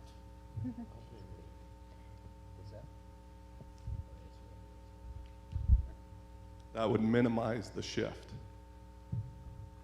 I'll be honest with you, I didn't fully understand that one. Can you say it one more time, please? So we know in an upcoming bond, Yes. hopefully we pass this and there's going to be a new school. Looking at the numbers, we're going to need multiple new schools. Yes. So if we know where the school is going to be built eventually, all of these new communities that are yet to be developed, you tell those homeowners as they go in, hey, you're going to go to one of our schools with capacity until your school is built. Mm-hmm. Well, as of right now, we do not have a location for the new school. So it'd be very difficult to go through that process. Okay, so you know where the expanding communities are though, because you've done your research. Right. So you know there's going to be schools near those areas. Well, it's not that easy because that goes into actually having land set aside and things like that. We don't have the option to just pick and choose where we would like the school to go because of growth. Right. So there's some things that go behind that. Okay. Second question is on variances. Is it true that variances have already been being accepted? Well, variants are being accepted. Notice goes out April 1st, the first Friday in April, which is this Friday. I'm still working with Ms. Conley on a letter. We are going to delay any kind of notification for the Sunset Heights School, because obviously we're in the middle of this. But all of the other schools in the Peoria district, they will be notifying their parents by this Friday whether or not they're renewed or accepted for next year. Okay, so if they're renewed, the folks that are being moved are behind the 8 ball. Is that correct? So they're already accepted over the folks that don't know if this is passed. Which school are you talking about? Sunset. They're not being renewed right now. They're being accepted, but they're not being renewed. But you said they come on a first come, first served basis. So if we don't know if this passes and I go and put a variance in for my kid to go to Sunset, I see what your point is. You've already accepted, I don't know how many dozens or hundreds of variances. So now we're at a disadvantage. Well, not necessarily, because that number of variances would not fill the entire capacity of that school for what we believe if people did ask for a variance from Dove Valley or from Alta Vista or any other areas, we believe we'll be able to accommodate that. So if we're already over capacity at the school, and by about 20 kids, and year. Everybody that is being moved were to apply for a variance to go full again, I don't know if you're accepting up to a certain percentage of full based on the new growth that you're projecting. So you may not be accepting the full amount of variances, so the communities that don't know if they're affected yet are going to be behind the 8 ball, because our variance request will be put in after you've accepted others. And you said first come, first served. So if 200 have been submitted already, I don't know if I have to even apply for one until this passes. I'm number 201. Right. Well, here's the thing. We don't want to, we're not trying to penalize anyone. We would certainly find a way, to the best of our ability, to treat this process as equal as possible for everyone. It certainly wouldn't be our intention to penalize you or anyone else. If a family makes that decision and that's what they want to do, we would try to find a way to equalize that. We believe we can do that, certainly in year 1, maybe in year 2, year 3, if things keep going the way they are with the builders. Those folks, that may not be the case then, because there may not be space available. So to answer your question directly, we would try to find a way to put them all together in a pool and say, okay, how are we going to, because anyone who has already attended the school would be at a higher priority level. So if somebody from inside our district who never attended that school before, their priority level would be less than your priority level because you've already attended that school. Does that make sense? It does. But we would work to try to find it to be fair. Right.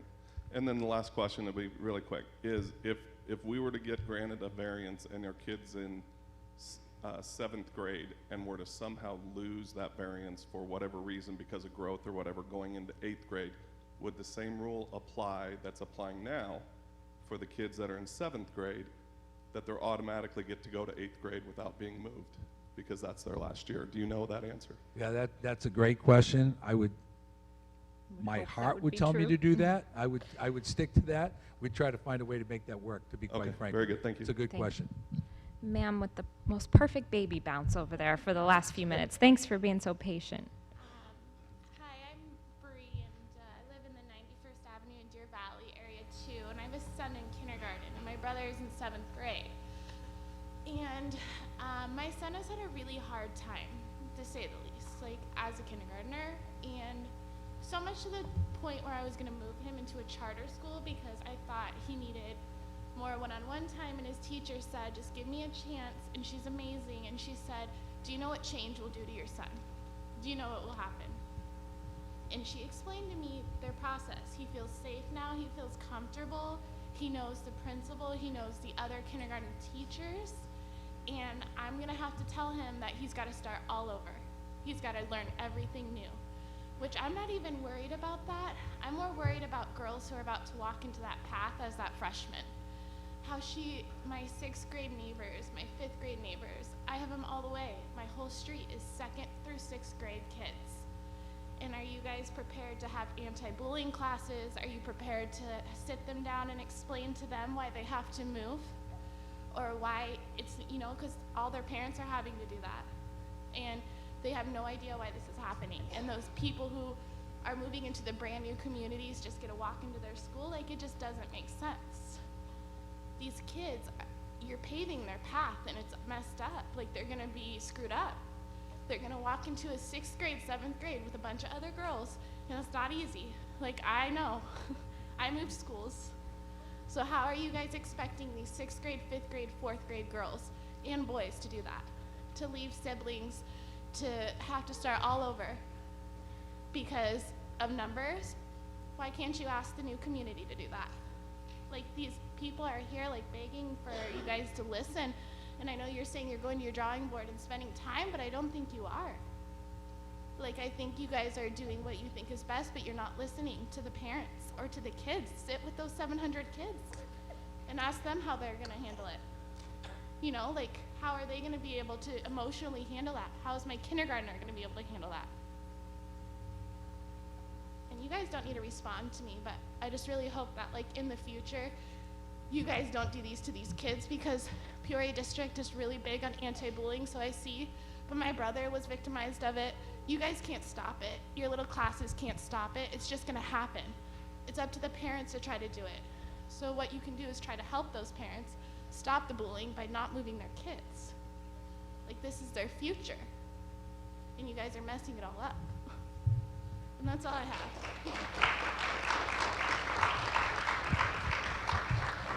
Hello there. I'm Sophia Toscano, and I live in the little teal box. And basically, I first started 3 years in Coyote Hills, knowing that I may go to Liberty or Sunrise. I had a choice. And then you guys moved me for another 3 years, knowing that I'm gonna have to go to Liberty. And then you're gonna try and move me back and see that I'm gonna have to go to a school that I'm a little bit familiar with, but a high school that I barely even know. I've been doing stuff at Liberty and cheer camps and stuff like that. You guys aren't even like paying attention to the kids. Like I had friendships, and now you're tearing friendships apart, and you guys aren't realizing that.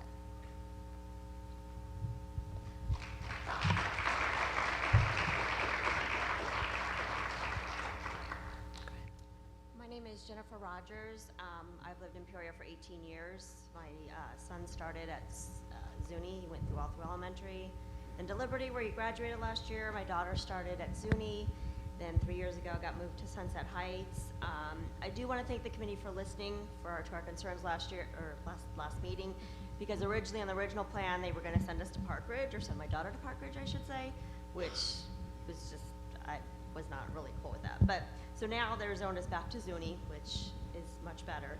But I guess my question is in the little area, I'm, you know, off of 105th Avenue and about Williams, 3 blocks south of Williams. So that little area that was currently at Sunset and now going back to Zuni. Can you tell me how many students are in that? It's that little red box. That's green now. 197. 197. Both little boxes. Okay. All right. Thanks. Thank you. Sir. Hi, my name is Albert Toscano. I live in the teal box. My question is that obviously if a school is built, everything's gonna move again. But as I look at and drive around and all these buildings going up, all these new house, should I say subdivisions going up, I don't see any area where there's gonna be a school, where you're gonna proposally put a school if the bond passes. It seemed like all the land's used up. So the only place I see that you can move a school is either move it up more north, but that's still, I don't know how that's gonna affect any other kids. That's just gonna help the kids up north. It just seems like everybody's gonna stay the same way. So my question is that when these builders go and start building, do you guys factor in, hey, how about them putting up some money to help build a new school? Or set a plot aside hey, you can't build here because might be a proposed school? That's my question. Right, and that is the typical process. They do, builders are anxious to provide a spot for an elementary school. Builders don't like to provide a spot for high schools. Nobody wants to be next to a high school, but they do provide a spot. And so we do have those conversations on a regular basis with builders. Our situation in this area right now is that conversation has happened, but we do not have the deed for the land right now. And so we continue in those conversations and discussions. So that's part of the issue. Other parts of our district, we are working with developers to set aside that spot for our elementary schools. Does that make sense? Right now, there's, with these new build, the new build, there's no spot right now. There's nothing right now. There's no land set aside where the builders can't build right as of right now. We have one spot, or actually probably a couple spots in the northern part of the district, meaning when I say northern part of the district, I'm talking west of 303, where there's nothing out there yet. In fact, we met the other day with a developer on a huge community coming in that's 4 years down the road, already talking to us about, we want to place the school here, we're going to build a park there, this is where our homes are going to be. So you guys already know that, has that been the factor of this possible moves again in the next 3 or 4 years? Well, that piece I'm talking about right there that I just mentioned is much further down the road in a much further northern part of the district. Okay. To answer your question specifically, I've already really addressed that. I did say, I do believe we'll be back here 3-4 years from now, based on what happens in our community, whether we have the capacity, one, our own revenue source to build a school, and having the land to do that. Yes, we'll be back talking about where those kids will come from, who will attend that school, and that process, yes. Okay. And also, I got a second question too. When the bond was proposed, you know, a lot of us did vote for it or whatever, but also you got to consider who's in the Peoria community. You have a lot of retirees in this community. You have retiree communities. They're not going to vote for the bond. They're going to be like, no, I'm not voting. They're not going to go for it. So I think we're going to get back to square one. If you do decide to do a bond, it's going to be hard to push. Well, we recognize that, but here's what we've heard a couple weeks in a row now from our community. There seems to be a lot of support, a lot of people that want to be involved, that want to help in that initiative. I believe, I'm speaking for us as a leadership group, there's a better job that we can do to help educate our community and get out there and help educate, because I think if we explain to people what the situation is. Because this past bond, we didn't know much about it. We heard that last week loud and clear. And so as we put that plan together, and you saw in one of our slides tonight about communication plan, we have to do a better job of that. I'm speaking, you know, us, we, in educating all of our community so that everyone's aware. And I think there was a lot of voter fatigue. We had the Prop 123 election that previous May. You hear all of the conversation with the governor and schools first, and then there's confusion between what's maintenance and operations and what's capital. So we have to do a better job of educating all of us. Prior to the bond being called. Prior to the bond being called. Yeah, maybe if we would have known this might have happened. A lot Yep. Yep. Good points. Good points. Good points. We are over our time. I want to be respectful to those of you who are in line and who have been patiently waiting, so we will go ahead and get through those that are currently in line. Everyone else in the audience, certainly if you have additional things you were hoping to say, I do hope you will take a moment to complete that feedback form and leave it out front. But we'll go ahead and continue on here. Hi, my name is Leticia Morrow. I'm in that little box that was with Sunset Heights and now being sent back to Coyote Hills, so it kind of sucks. And it seems like the last meeting that I was at, a lot of us were at that meeting complaining about us being switched to Coyote Hills, and all the people that had talked were from Sunset Heights, were people that I recognized, people that I walk down the street and say, hey, leave my kids there, take their kids and babysit them, et cetera, et cetera. But our block was still kept in Coyote Hills, even though a lot of us are pretty vocal about it. I'm in the 91st and 95th block by Lake Pleasant Parkway, which is my little street's called Deanna. It's a major cross street. My husband, Joe there, is from New York. His aunt is from New York, and they won't even cross that street with kids. They won't even cross that street by themselves. And you hear, I'm walking here from New York. You know, these are people who are made of steel and they walk, but they won't even cross that. And you are asking me to have my son, who was just up a few minutes ago talking, and just by the way, he did that all by himself, and I'm so proud of him. It takes a lot for him to be up in public and for him to actually say what he needed to say. Sorry. But you are asking me to send my son and other kids that I know to cross that major street where several accidents have happened, not just little kids, but adults who do not know that yellow means slow down, that do not know red means stop. So it's a very dangerous thing, and I'm wanting to know how many kids have to get hurt before you guys realize it is a dangerous place for them to cross. You're asking elementary kids to cross that because moms and dads have to work. They cannot take their kids to school every single day. Is it going to be my kid? Is it going to be somebody else before you guys realize that that is a very dangerous crossway? So living in Peoria Mountain Vista, I've spent hours photocopying your little district rezoning in black and white. My husband and I and my son doodling over different areas that we're trying to keep numbers in mind, trying to keep locations on the map on where it would be located. So with that, with our ideas on helping with rezoning and keeping our point of views in it, where can we submit that? Do we just hand it to you and hopefully you guys will look at it? You could certainly give it to us tonight. You could email it to us, pusdpr@pusd11.net. You could send it there, but certainly we'd be happy to take it from you this evening if you'd like to give it to us. Knowing that, I do realize how hard your job is, and I know that you guys are sick and tired of hearing sob stories. That's okay. That's one of mine. However, it still feels as if Meadows took precedence over our block, and we pay our property taxes, and they're still reaping the benefits, and not us.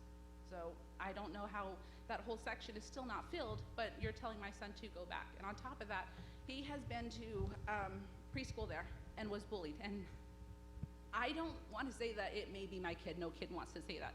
But he was bullied in preschool. He was bullied his first 2 years in Coyote Hills. And the staff there did not help my son. Every single meeting that I went to with him, little to no improvement, little to no improvement, little to no improvement. They did not tell me that my son was hiding underneath his desk crying because he could not understand what was being taught. So we had the choice to move him to Sunset Heights, and we did. And there, they did not have a special education person on staff right away. But when they did in November, December, he made a huge leap in a span of a few months before school was let out. And in the summer, they gave us a list of things that we could do. They work with us, they talk with us, they're interacting with him, and they help him understand what is going on and help him figure out stuff that needs to get figured out. They work with us, whereas we didn't get that at the other school. And you are asking me to break my word as a mother that I would always protect him, and you are making me send him back to a school that he was bullied for 2 years. And he did countless times tell them, this person will not leave me alone. This person will not leave me alone. So how can I trust that school that would not do anything to protect him from a student who was bullying him, but also the staff who did nothing and did not tell me anything when he was crying under his desk? If you send him to Coyote Hills, I know myself and quite a few other families who are gonna homeschool their kids, because I will not send him back. I cannot send him back. I will not break my promise as a parent to not protect him.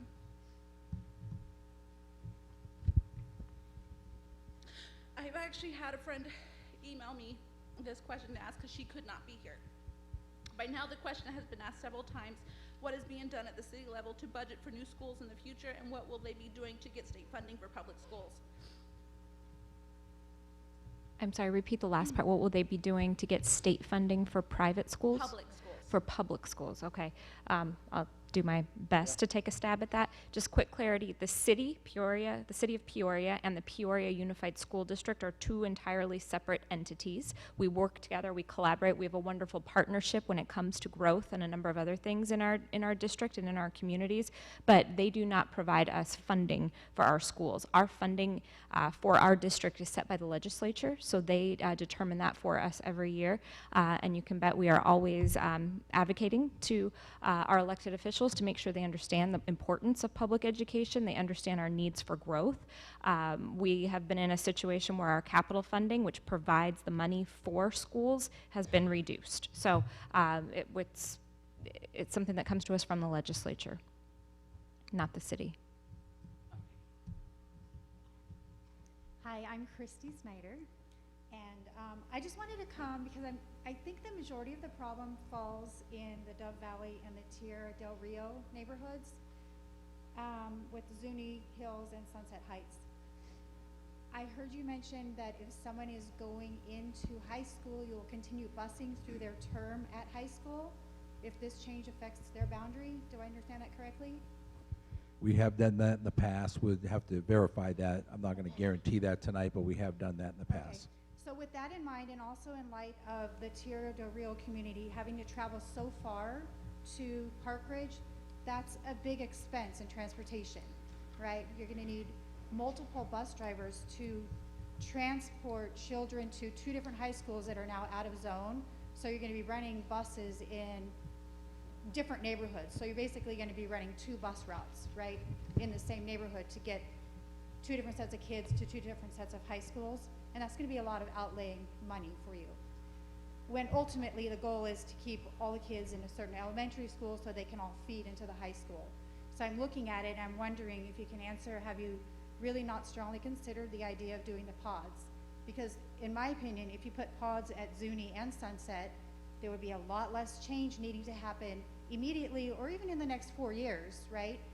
That might get you through the growth spurt while you're waiting for the new school. At that point, then you can redistrict and rezone instead of shifting kids from A to B back to A again and upsetting the families. And I know you guys are doing a great job and it's a difficult job, but I really think something like pods might help a lot of what's going on with the families and the concerns and the shifting and the financial part of busing all these kids and the safety concerns with the 91st Ave crossing.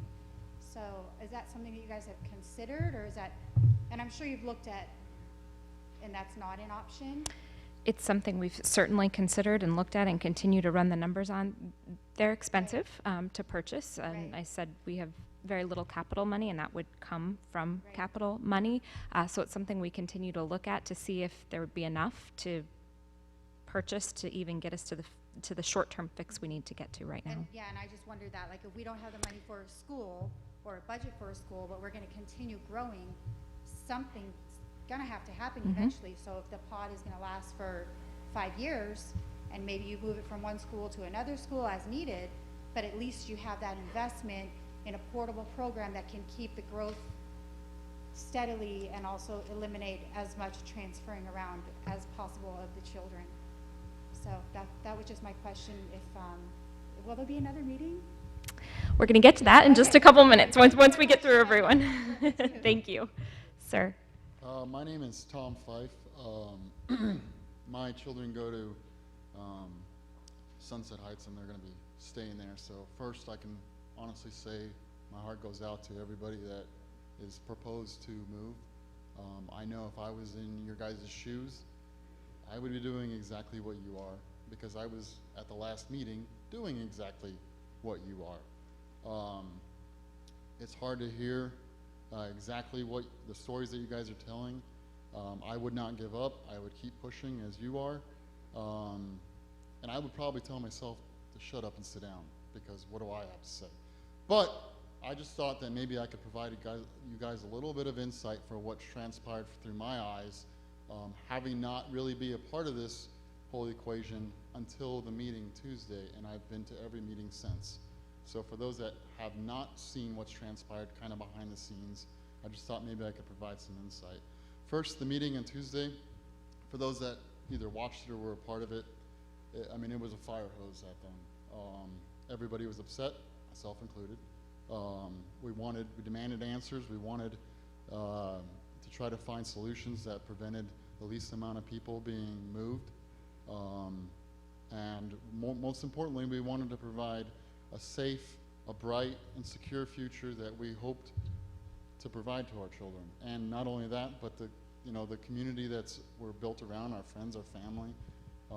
Myself, I have friends and family that are in the neighborhoods, and I totally understand exactly where you guys are, each and every one of you are coming from. So I went to the meeting Tuesday for fear that my kids were not going to be able to go to the school that we wanted them to go to desperately. I left that meeting very confused, in fear of that hopefully if they have to move, I can figure it out, and hopefully they don't have to move several times. And most importantly, I had a fear of these people up here are human, and if I was in their shoes, I would not listen to you guys. I would say, you know what, who cares? Just pass it along because of the way that it came across to them. And I thought that that's what they were going to do. I left home telling my wife, there is not a chance that they're going to listen to anything that we had to say because of the way that it was delivered. So I went to the next meeting, and I was actually extremely shocked. They watched the video several times. Several people took notes of every single word that was spoken at the meeting Tuesday.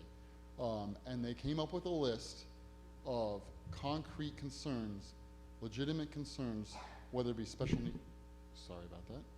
needs kids, whether it be transportation, whether it be safety, whether it be the location, proximity, whether it be the neighborhoods. They consulted with the transportation, they consulted with the principals. And I guess another thing that I don't know if it's been mentioned, but it's not just the 4 people that are standing up here that are making these decisions. There's actually people from every school that are consulting and creating the decisions with these 4 people.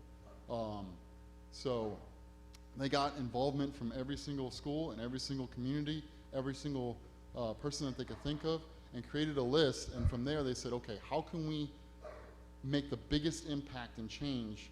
Because ultimately, regardless if the bond was passed or if it was not, shifts have to be made. And I think that's the unfortunate truth, that regardless, people are going to have to move, and you obviously don't want it to be yourself, but unfortunately, regardless if the bond was passed or not, people were going to have to move. So how can we make the biggest impact? So they went one by one, figuring out, talking about each community, talking about the small box or the big box, talking about, well, what about these people that we're breaking up into 3 or 4 schools? What about these people that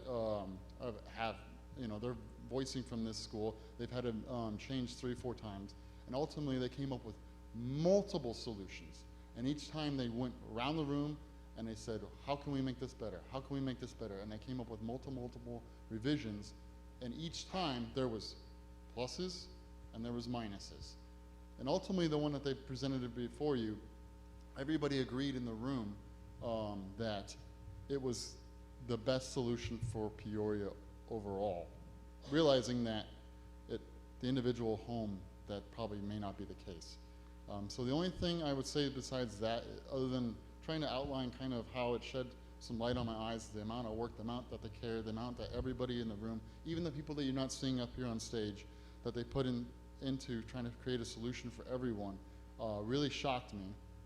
Number one. Number two, one comment that really just constantly went to them Tuesday and tonight was, these people are not numbers, they're people. While I believe that they have used that in their consideration, the only thing I would throw out to us as a whole is, maybe your little box, we shouldn't consider as a little box or a landmass. We should consider the amount of people that live in that box. And when they're making the decision, you're just not a little speck, you're a highly dense speck, where in order to keep you in the one school or the other, you would have to make a humongous change for a large area. And sometimes that doesn't make sense, considering you're going to have development in that area.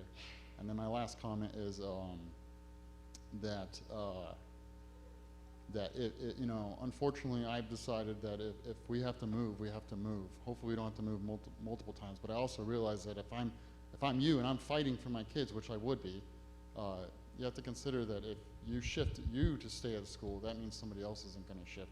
And again, I totally understand that you're wanting to fight for your kids, and I would be too. But just take in consideration that, you know, not everybody's going to be able to stay. Thank you.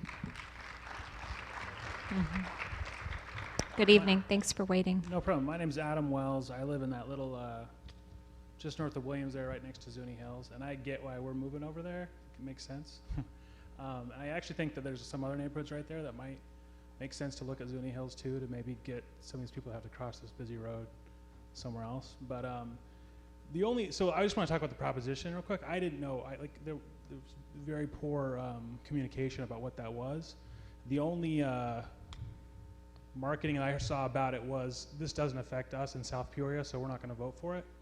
And you know, I know that Peoria is a very large city, and really this only affects North Peoria.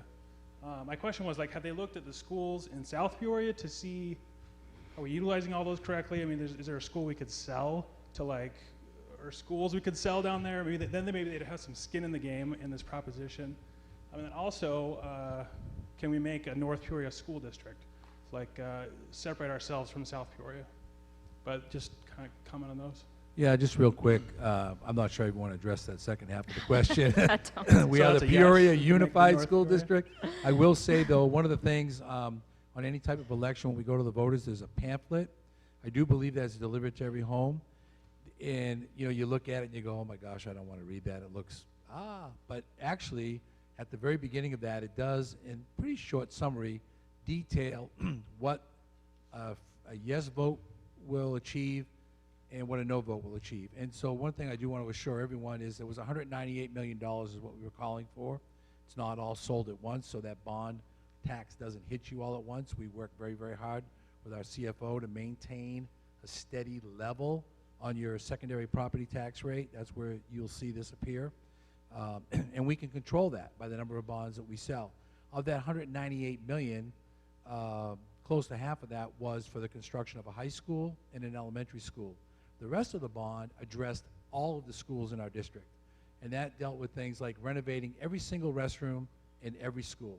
Our facilities administrator told us every restroom will be touched in the entire district. It also included $7 million per high school. Excuse me, $3 million per high school times 7, $21 million was for renovation of the theater arts areas, the auditorium stages, the curtains, the rigging, making sure that that's all up to date, state of the art. Certainly there was a large chunk in there for technology that would touch all of the classrooms across the district. So that's one thing we need to make sure that we educate everyone, is that when we call for a bond, we don't just ask for something for one area of our district. We try to apply it across, because we all have skin in the game, so to speak. And so everyone has a benefit from that. So it's a great question. I'm glad you asked it. And then the utilization, have we looked at the utilization of, I mean, I'm sure that's something you looked at in South Peoria. We do, and you know, to be frank, it's kind of the same conversation as tonight. I know you got to change boundaries, but don't let it be my neighborhood. You know, maybe we should close the school, but don't let it be my school. And I say that a little bit, not in a flip kind of way. I don't certainly mean that, but we do look at that, the capacity. We study that a lot. I know that we constantly have discussions about that. And that's really, you know, the governing board, you know, providing us that direction. They want to look at that, and is it the right thing to do as a district? So to answer your question, we look at it. Have we done it yet? No. Okay. Well, and I would just hope that you would, because it seems like there's kind of a crisis going on here in North Peoria. It seems like if you haven't looked at that utilization of South Peoria yet, it's silly, and it should be done. And perhaps close the school and sell it to some charter school or something. Ma'am, thank you so much for being so patient. Our last one this evening. I have a second and fourth grader that go to Zuni Hills, and they definitely wouldn't let me leave tonight unless I spoke. So I live in Tierra del Rio, the area that is now shaded blue to go from Zuni to Lake Pleasant. I think I heard that you looked in this area and had determined that not all the children in that area, the students in that area go to Zuni Hills?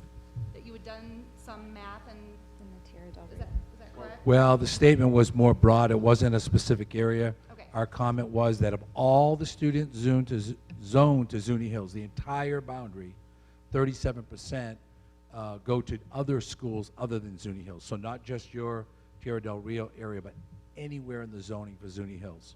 Okay, so my question is, would you consider re-looking at the Tierra del Rio area, perhaps canvassing those students, saying how many of you actually currently go to Zuni Hills, to determine how many children or students would be affected, and then possibly grandfathering them in to Zuni?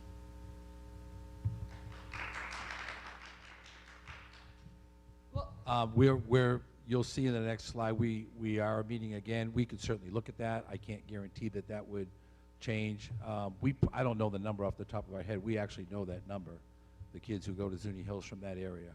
Well, as a Is it follow-up, 175? No, that's the residents, right. So we have that number, but I don't have it with me right here in front of me. okay. Well, as a follow-up question, I know there was a gentleman that asked about a variance through open enrollment, and you had made mention that, I think his question was, so people have already done a variance in January and February, they'll be finding out on Friday if they get into those schools. My thought right now is, hey, I'm gonna leave and tomorrow morning I'm going to the district and turning my variance in to protect my children. I want them to stay at Zuni Hills. We are Zuni, we are one. They're a great team there. And I think your response was something to the effect of, hey, if we get all of these variances in and we have students that want to stay at these schools, we'll do everything in our power, or we'll really look at those numbers to keep the kids at those schools. So hearing that makes me think that if you have the power to take these variances and allow these students or approve these students to stay in those schools, why couldn't we look at grandfathering or potentially pushing the proposal out a couple years once we see what the growth is? Well, I think it's obvious if you look in your packet, you'll see the numbers and what the capacities that will exceed year by year by year. So, and when I was speaking about the variances, it was specifically to Sunset Heights. I think certainly Zuni Hills may have more capacity for a longer period of time, perhaps.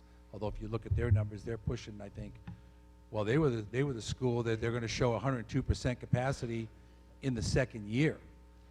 We're kind of banking on the fact that of that 37%. So a couple things. One, I would encourage you to apply, request a variance for open enrollment if you want to continue at Zuni Hills. If that alignment does not change, I would encourage you to do that. I'll be there tomorrow morning. All Thank you right, for your time. super. Thank you.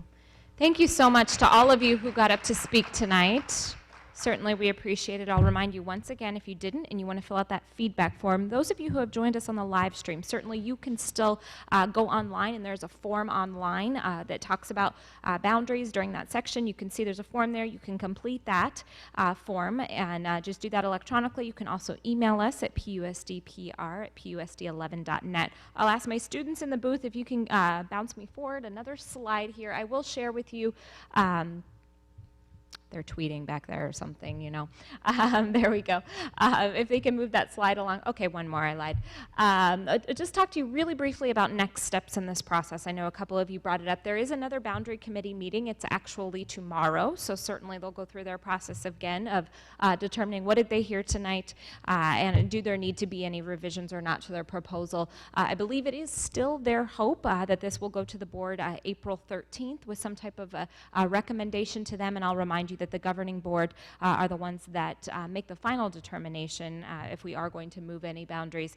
If and when that does take place, you can expect that everyone will receive some robust communication from us outlining what exactly this means. A lot of those things that Mr. Savoy talked about as far as transition plan, and in the past when we've changed boundaries, we've done this. In the past, we've done this. We expect we probably will do this. All of those types of things will be made very clear in some communication that you'll get shortly after that passes, and we make sure we have all of those things in step for you. So